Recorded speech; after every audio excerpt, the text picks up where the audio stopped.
வணக்கம். ஆயிரம் காலத்து பயிர் கதையில் அத்தியாயம் 22.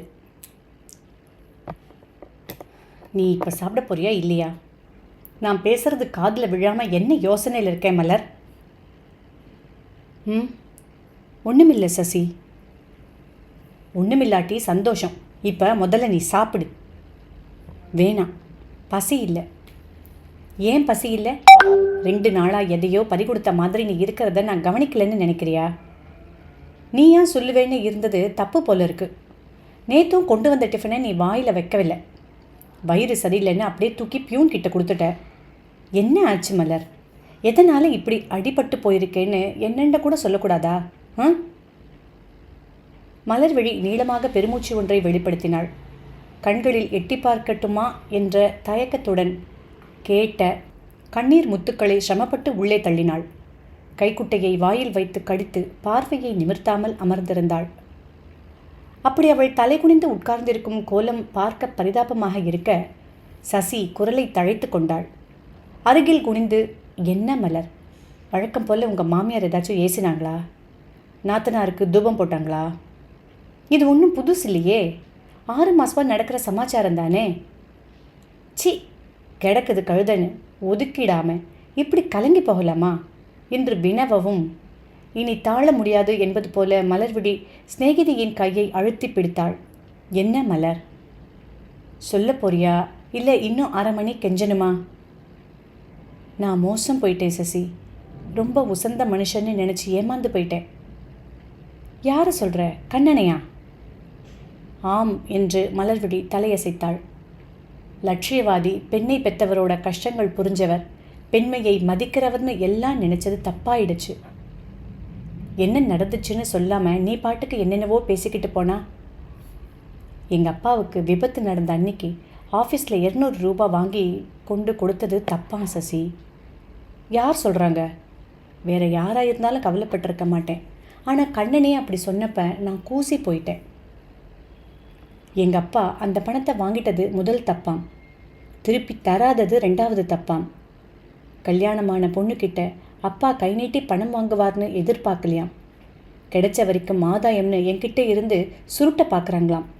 இன்னும் கோபத்தில் வார்த்தைகள் தொண்டையிலேயே சிக்கிக்கொள்ள தொடர்ந்து பேச முடியாமல் கிளாஸை எடுத்து ஒரு வாய் தண்ணீரை குடித்து மலர்விழி தன்னை ஆஸ்வாசப்படுத்தி கொள்ள முயன்றாள். என்னால் நம்பவே முடியல மலர். கல்யாணமான அப்புறம் உன் சம்பளத்தை உங்கள் வீட்டுக்கு கொடுக்கணும்னா கூட ஆட்சேபனை இல்லைன்னு சொன்ன கண்ணனா இப்படி? அதையே தான் நானும் கேட்டேன். மனுஷனுக்கு முகத்தை கொண்டு எங்கே வச்சுக்கிறதுன்னு புரியல. கொஞ்சம் விழிச்சிட்டு அப்புறம் சேர்த்து வச்சு கத்தினார். இந்த கத்தலெல்லாம் என்கிட்ட வேணாம். நீங்கள் ஒரு பச்சோந்தி. பணம் தான் உங்கள் குடும்பத்துக்கு பிரதானம். எங்கள் வீட்டுக்கு ஒரு பைசா கொடுக்காம அத்தனையும் உங்கள் முகத்திலேயே வீழ்ச்சிடுறேன்னு நானும் பதிலுக்கு சத்தம் போட்டேன். பின்ன எத்தனை நாள் தான் குட்டை குட்டை குனியறது? பொண்ணா பிறந்துட்டா ரோஷம் கூடவா இல்லாமல் போயிடணும்? அதுக்காக மத்தியானத்தில் நீ பட்டினி கிடந்து வாடணுமா? மனசு சரியில்லாதப்ப 8 வேளை சாப்பிட முடியுமா? மேஜையில் தாளம் போட்டபடி சசிகலா யோசித்தாள். கண்ணன் மேலே குத்தம் எதுவும் இருக்கிறதா எனக்கு தோணலை. அவர் நல்லவர் தான். அம்மாக்காரி நைஸாக ஏதாச்சும் அப்பப்போ சொல்லி கொடுக்குறாளோ என்னமோ.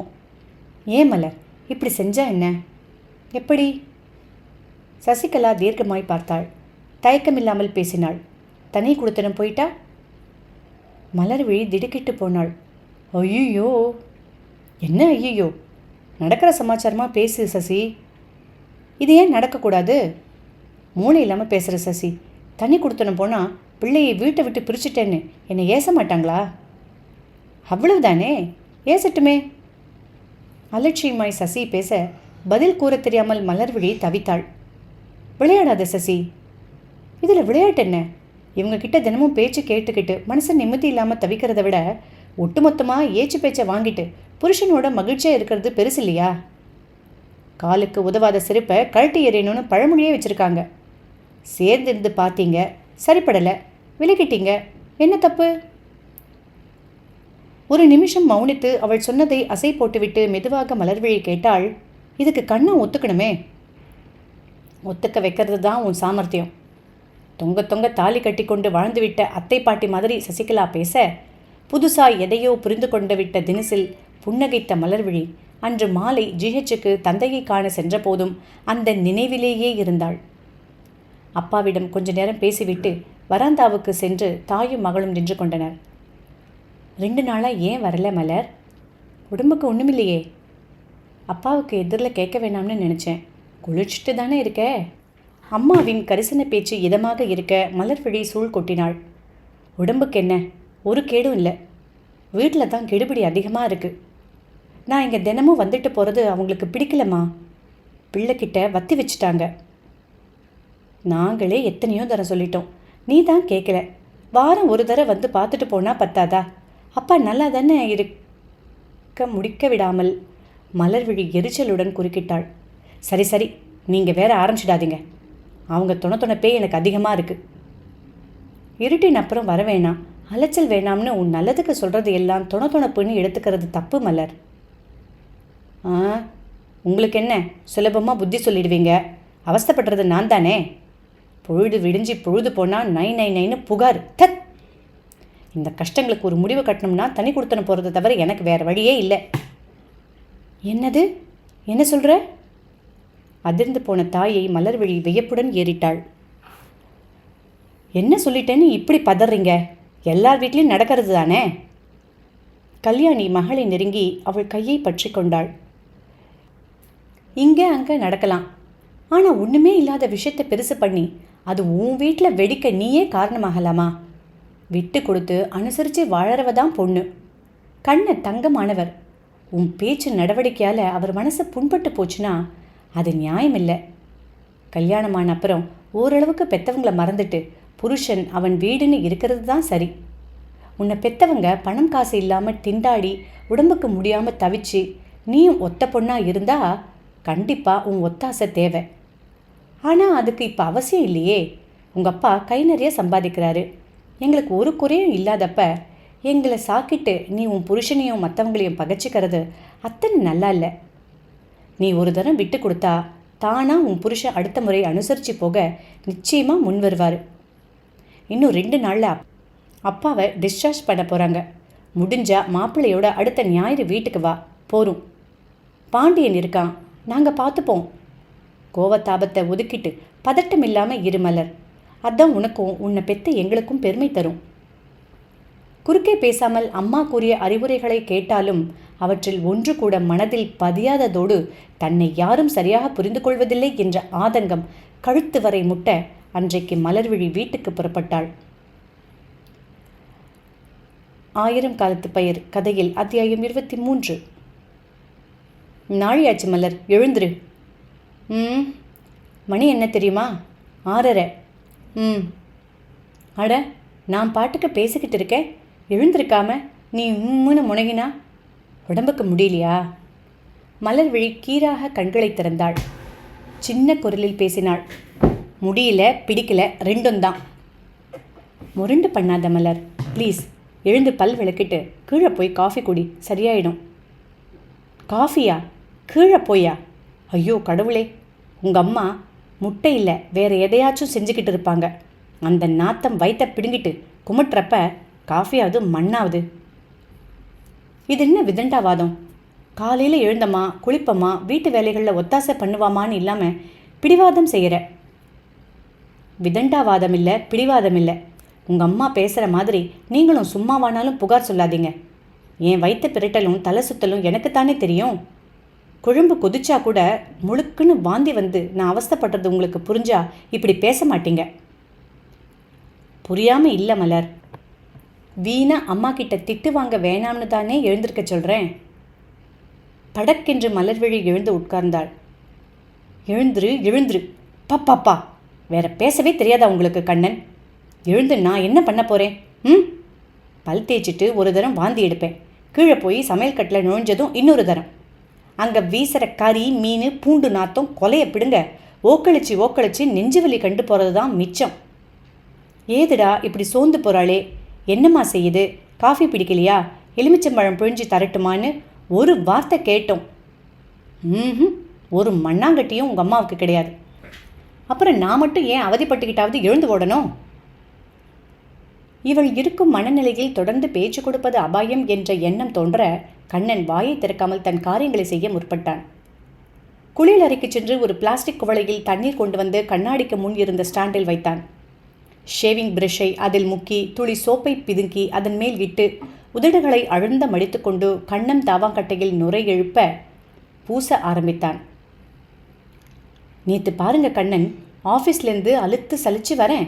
உள்ளே நுழைஞ்சதும் நுழையாததுமா உங்கள் அம்மா குற்றப்பத்திரிக்கை வாசிக்க ஆரம்பிச்சிட்டாங்க.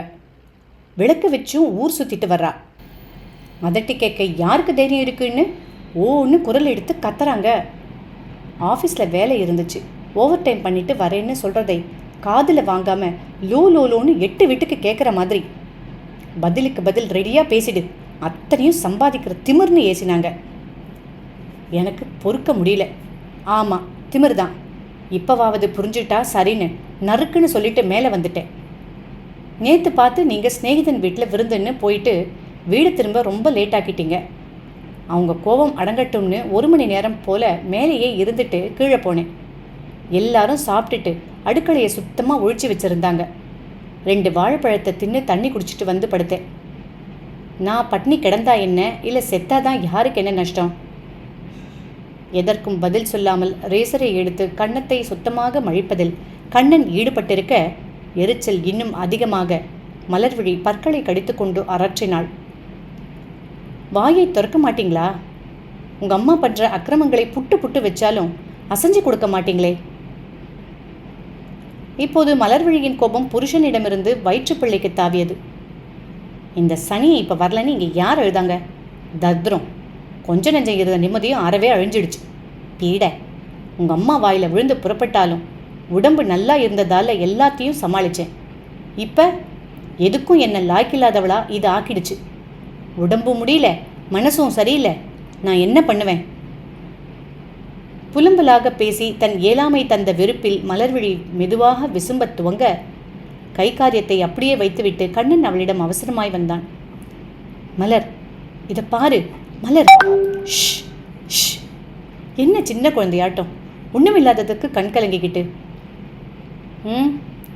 கிட்டே வந்து அமர்ந்து அவள் தோளை தழுவி தனிந்த குரலில் சமாதானம் செய்ய மலர்விழியின் அழுகை பெரிதானது. மலர், என்ன பாரு. வெறும் வயிற்றோடு இருக்க, அதான் என்னென்னமோ சங்கடம் பண்ணுது. நான் கீழே போய் தங்கச்சிக்கிட்ட உனக்கு காஃபி அனுப்பட்டுமா? ராத்திரி வேற சாப்பிடலைன்னு சொல்கிறியே, காஃபி பிடிக்கலைன்னா மோர் சாதமாக கரைச்சி தர சொல்லட்டுமா? என்ன மலர்?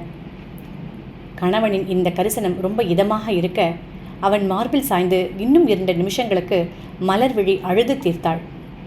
பின் மூக்கை உறிஞ்சி கண்களை துடைத்து சரி என்று தலையசைத்தாள். முகத்தில் திட்டு திட்டாக இருந்த சோப்பு நுரையை துடைத்தபடி கண்ணன் கீழே இறங்கி போனான். சற்று பொறுத்து கீழே இருந்து மாமியாரின் குரல் கணீர் என்று ஓங்கி ஒலித்தது. என்ன என்ன பொண்டாட்டிக்கு காஃபி கலந்து சரஸ்வதி எடுத்துட்டு போக சொல்றியா? கூடவே கொஞ்சம் மோர் சாதமும் வேணுமா? ஏன் மகாராணிக்கு கீழே இறங்கி வர முடியாமல் போயிடுச்சாமா? கண்ணன் பதில் கூறினது மலர்விழிக்கு தெளிவாக கேட்கவில்லை. ஆனாலும் பதிலுக்கு ஆங்காரத்தோடு பர்வதம் கத்தினது பளிச்சென்று கேட்டது. அட துப்பு கெட்டவனே, அவதான் இப்படி மாமாலம் பண்ணுறானா நீயும் கூட சேர்ந்து ஆடுறையே. நான் எங்கே போய் முட்டிக்க? 5 மாதம் இன்னும் தாண்டலை. இவன் அதுக்குள்ளே இந்த ரகலை செய்கிறத பார்த்து தெருவே சிரிக்குதுடா. தெரியுமா உனக்கு? காஃபியா முடியலையா மோர் சாதமா? நல்லாத்தான் உன்னை ஆட்டி படைக்கிறாடா. ஊர் உலகத்தில் இல்லாத அதிசயமா இவ தான் உண்டா இருக்கா? போடா போடா பைத்தியக்காரா.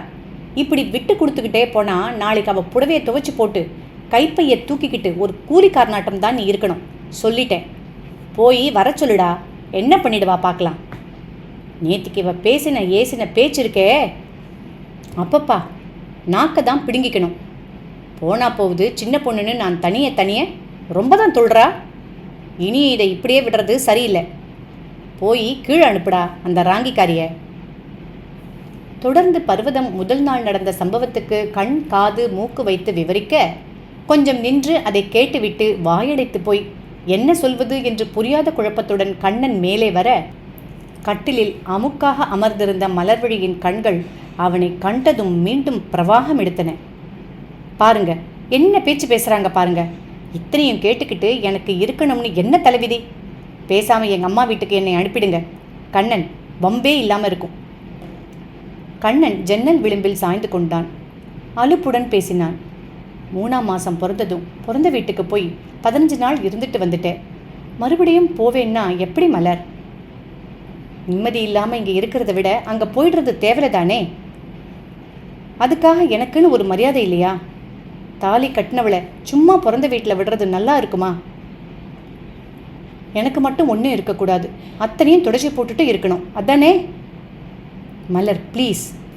என்ன மலர் ப்ளீஸ்? எங்கள் அம்மா வீட்டுக்கும் அனுப்ப மாட்டீங்க, தனி குடுத்தனம் போயிடலாம்னு சொல்கிறதையும் காதில் வாங்கிக்க மாட்டீங்க. தனி குடுத்தனம் பேச்சை எடுத்துவிட்டால் இப்போதைக்கு ஓயமாட்டாளே என்ற பயத்துடன் ஆயாசமும் சேர்ந்து கொள்ள அவளை முடிக்க விடாமல் கண்ணன் கத்தினான்.